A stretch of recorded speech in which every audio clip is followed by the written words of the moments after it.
A girl enters a shop. The shopkeeper looks at her and asks, "What do you want to buy?" The girl tells him what items she needs. The shopkeeper replies, "All right, I'll get them for you." As the shopkeeper turns around to take out the items, the girl takes advantage of the moment. She quietly opens the cash drawer and quickly takes all the money. Then she says, "Actually, I don't need the items," and rushes out of the shop. Just then, a woman nearby sees her running and becomes suspicious. The woman starts chasing the girl. The girl keeps running until she reaches a quiet place and stops to count the stolen money. Suddenly, the same woman arrives there and says, "I saw you stealing money from that shop." The girl quickly replies, "You're mistaken. I didn't steal anything." The woman says, "I'll prove it right now." She shows the girl a video on her phone where the girl can clearly be seen taking money from the drawer. The girl is shocked. Her secret is exposed. The woman says, "I'm going to call the police and hand you over." The girl pleads, "Please don't call the police." The woman asks, "And why shouldn't I? What do I get out of that?" The girl says, "Let's share the stolen money half and half." The woman agrees and says, "Fine, give me my share." Meanwhile, the shopkeeper checks his drawer and finds the money missing. He becomes worried and remembers the girl who had just come to his shop. As the girl hands half of the money to the woman, the shopkeeper spots them and shouts.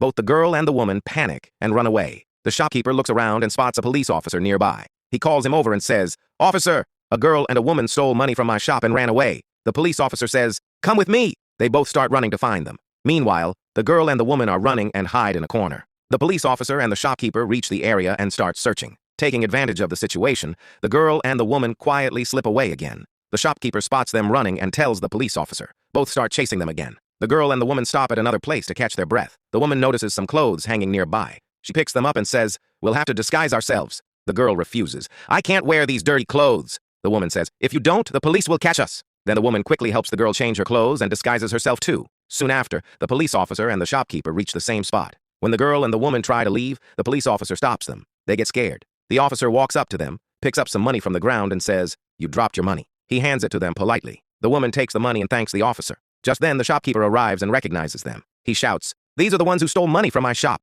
The woman pushes the officer and runs away with the girl again. The officer and the shopkeeper chase after them. After a while, the officer stops and says, "They've escaped. There's no point in running after them anymore." The shopkeeper says, "Where are you going? Help me catch them." The officer replies, "We don't even know where they went. How can we find them now?" Then he leaves. The shopkeeper looks worried and walks away too. Later, the girl and the woman stop again. The woman says, "I saved you from the police, so now give me all the money." The girl refuses. "I can't give you all the money." The woman says angrily, "You must give it to me." When the girl doesn't agree, the woman forcefully snatches the money from her and tries to leave. Just then, the shopkeeper arrives. As the woman tries to run, the police officer appears in front of her. And this time, he catches both the girl and the woman. No matter how cleverly evil is done, it always gets exposed in the end. If you agree with this moral, share your thoughts in the comments. Share this video so that more people can give their opinions.